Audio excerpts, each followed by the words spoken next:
20일 아침 저희들에게 주시는 하나님 말씀은 여호수아 21장 13절로 26절까지 말씀입니다. 말씀을 함께 봉독하겠습니다. 제사장 아론의 자손에게 준 것은 살인자의 도피성 헤브론과 그 목초지요, 또 림나와 그 목초지와 아얏딜과 그 목초지와 에스드모아와 그 목초지와 홀론과 그 목초지와 드빌과 그 목초지와 아인과 그 목초지와 윳다와 그 목초지와 베세메스와 그 목초지이니 이 두 지파에서 9성읍을 냈고, 또 베냐민 지파 중에서는 기브온과 그 목초지와 게바와 그 목초지와 아나독과 그 목초지와 알몬과 그 목초지 곧 4성읍을 냈으니 제사장 아론의 자손의 성읍은 모두 13성읍과 그 목초지들이었더라. 레위 사람인 그앗 자손 중에 남은 자들의 가족들 곧 그앗 자손에게는 제비 뽑아 에브라임 지파 중에서 그 성읍들을 주었으니 곧 살인자의 도피성 에브라임 산지 세겜과 그 목초지이며, 또 게셀과 그 목초지와 깁사임과 그 목초지와 베토론과 그 목초지이니 4성읍이요, 또 단 지파 중에서 준 것은 엘드게와 그 목초지와 기프돈과 그 목초지와 아얄론과 그 목초지와 가드림몬과 그 목초지이니 4성읍이요, 또 므낫세 반지파 중에서 준 것은 다하낙과 그 목초지와 가드림몬과 그 목초지이니 2성읍이라. 그앗 자손에 남은 가족들을 위한 성읍들은 모두 10성읍과 그 목초지들이었더라. 아멘. 신앙은 균형이 중요하다라는 제목으로 오늘 말씀 전합니다. 균형의 중요성은 아무리 강조해도 지나치지 않는 것 같습니다. 우리 몸도 균형이 깨어지게 되면 건강에 문제가 생기게 되죠. 우리 생각도 마찬가지입니다. 우리 생각에도 균형이 무너지게 되면 올바른 판단을 할 수가 없게 됩니다. 우리가 살아가는 삶에 있어서도 이 균형이 참 중요합니다.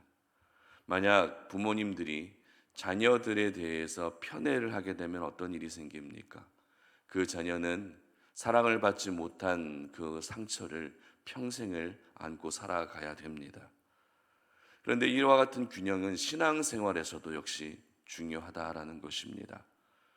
특히나 균형을 잃은 그리스도인들의 모습은 세상 속에 믿지 않는 사람들에게 복음의 문을 닫히게 할 만큼 강력한 파괴력을 가지고 있기 때문에 이 균형 잡힌 신앙생활을 우리는 늘 생각하고 또 내 신앙이 균형을 이룬 신앙이 될 수 있게 해야 하는 것입니다.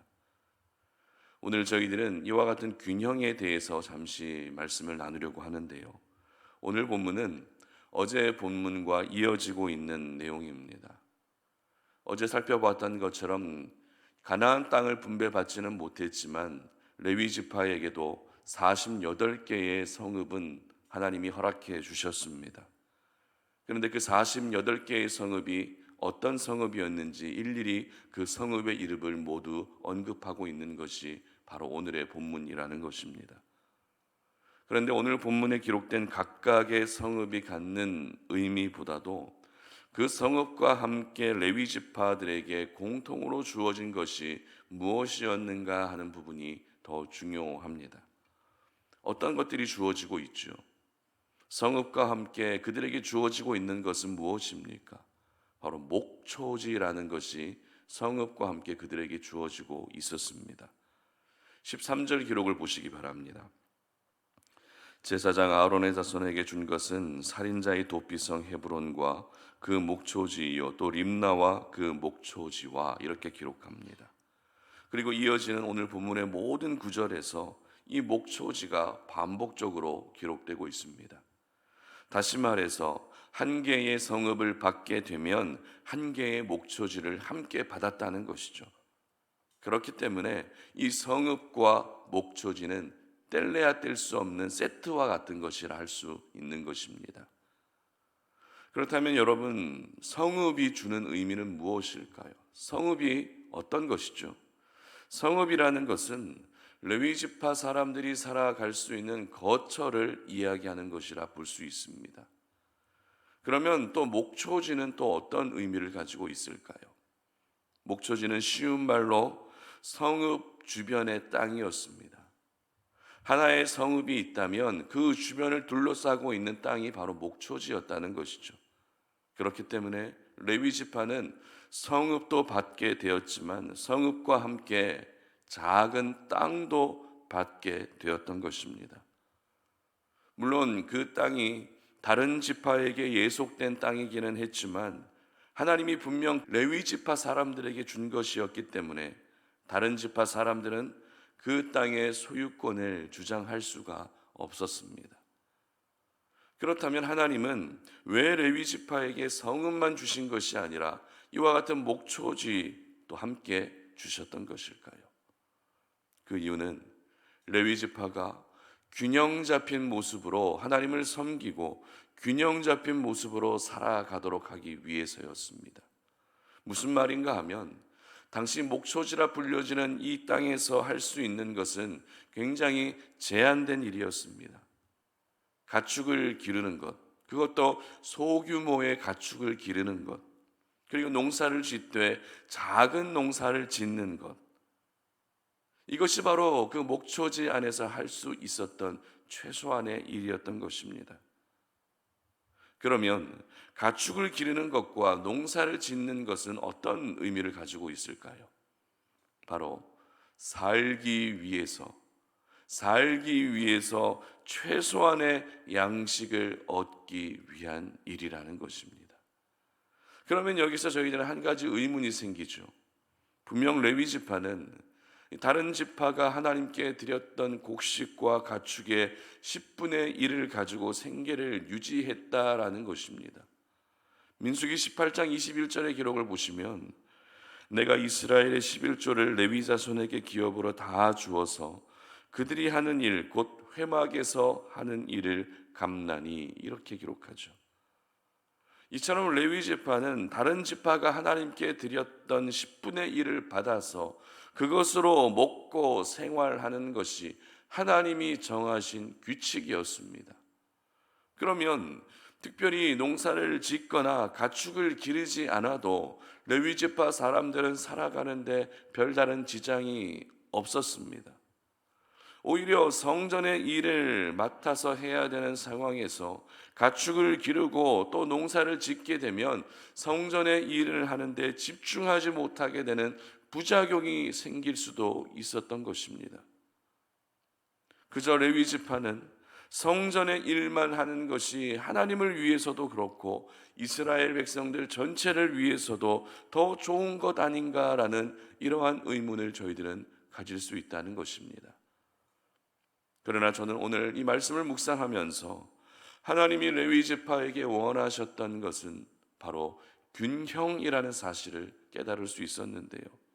무슨 말인가 하면 물론 레위 지파가 전반적인 성전의 일을 모두 감당해야 되는 것은 피할 수 없는 사명입니다. 하지만 그들에게도 최소한의 생업을 이어갈 수 있는 환경이 주어져야만 그들은 균형을 이룬 생활을 할 수 있었던 것입니다. 하나님의 사람으로서 기도하고 하나님의 사람으로서 말씀 보고 하나님을 예배하는 것은 가장 기본 중의 기본이죠. 하지만 자신의 삶의 자리에서 그 어떤 일도 하지 않고 나는 기도만 해야지라고 그렇게 살아가게 되면 그 사람은 하나님의 사람으로서 균형을 잃게 되는 모습이라는 것입니다. 사실 레위 지파 사람들이 그 작은 목초지에서 농사를 지으면 얼마나 많은 농사를 지을 수 있었겠습니까?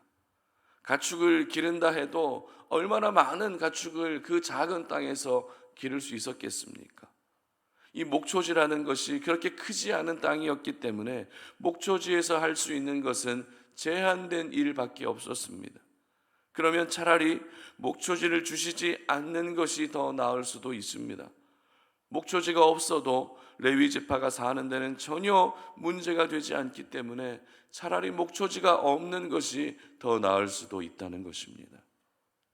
그런데도 하나님은 48개의 성읍을 주실 때마다 이 목초지를 함께 주셨다는 것은 그 목초지 안에서 최소한의 일을 하면서 지내는 것이 균형을 이룬 삶을 위해 꼭 필요했기 때문이었던 것입니다. 그렇다면 레위 지파의 사람들에게 균형이 필요했다면 다른 지파 사람들은 어떨까요? 다른 지파 사람들은 균형이 필요하지 않을까요? 그렇지 않습니다. 다른 지파들 역시 균형이 필요했습니다. 레위 지파를 제외한 다른 지파 사람들은 그들이 받은 땅에서 열심히 일도 하고 그렇게 살아야겠지만 함께 살아가고 있는 레위 지파 사람들을 통해서 율법을 배워야 했습니다. 레위 지파 사람들을 통해서 하나님을 섬기는 방법들을, 그런 신앙에 대한 부분들을 배워야 했던 것입니다. 그렇기 때문에 레위인들에게 주어진 목초지는 레위인들의 균형만을 위한 것이 아니라 레위인들의 균형을 통해서 이스라엘 모든 백성들의 영적인 균형까지도 하나님은 생각하고 그렇게 이야기하고 있는 것입니다. 그렇습니다. 하나님의 사람들은 그 누구보다도 균형을 이룬 삶을 살아야 됩니다. 내가 하나님을 잘 섬기는 사람이라면 세상 속에서도 열심히 맡겨진 일을 잘 감당하며 사는 것이 바로 하나님의 사람들이 살아야 할 삶의 균형인 것입니다. 아무리 믿음이 좋아도 세상 속에서 살아가는 모습이 덕이 되지 않는다면 아무 소용없는 것입니다.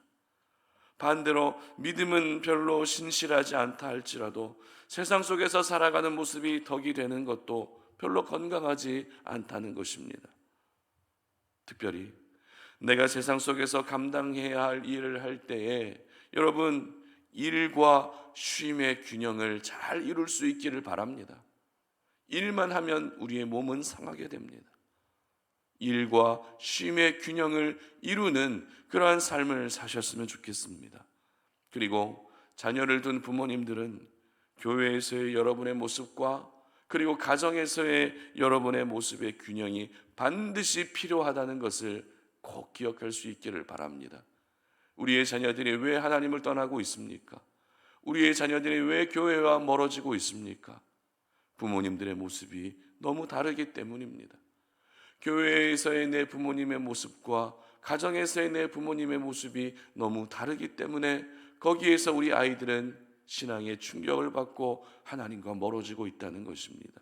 그러므로 여러분의 믿음이 가정이든 교회이든 일터이든 늘 균형을 이룬 모습으로 하나님을 섬길 수 있기를 바랍니다.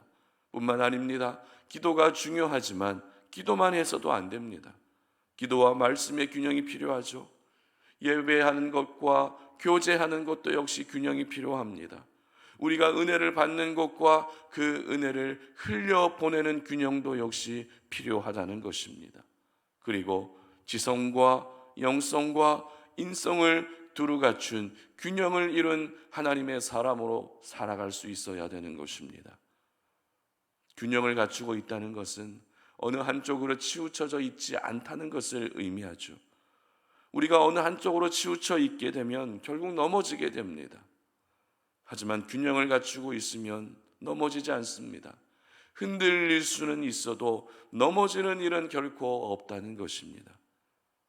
오늘 하나님께서 레위 지파 사람들에게 작은 목초지를 허락하심으로써 최소한의 일은 하게 하셨습니다.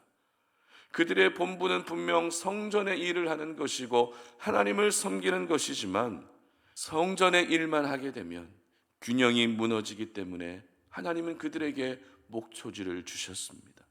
그렇게라도 균형을 이루고 이스라엘 전체 백성들 가운데서 영적인 일을 감당하도록 하게 하셨던 것입니다. 그러므로 우리 송탄오륜의 모든 가족들도 균형을 이룬 신앙을 가지고 살아갈 수 있기를 바랍니다. 어느 한쪽으로 치우쳐진 모습이 아니라 모든 영역에서 균형을 두루 갖춘 하나님의 사람으로 살아가시기를 바랍니다. 균형을 갖춘 사람이 자신의 자리에서 선한 영향력을 나타낼 수 있는 것입니다. 바라기는 우리 송탄오륜의 모든 가족들은 신앙의 균형부터 시작해서 삶의 균형, 우리의 마음과 생각의 균형까지 모든 부분들이 균형을 이룬 하나님의 사람으로 살아갈 수 있기를 주님의 이름으로 축복합니다. 함께 기도하겠습니다. 하나님 감사합니다. 오늘 이 아침에 우리가 주의 말씀을 통해서 우리의 믿음이, 우리의 신앙이, 우리의 삶이 균형을 이룬 모습으로 살아가야 하는 것이 얼마나 중요한 것인지를 깨닫게 됩니다. 오늘 이 하루를 시작하면서 내 믿음이, 내 생각이, 내 모습이 어느 한쪽으로 치우쳐져 있지는 않은지 우리의 모습을 돌아봅니다.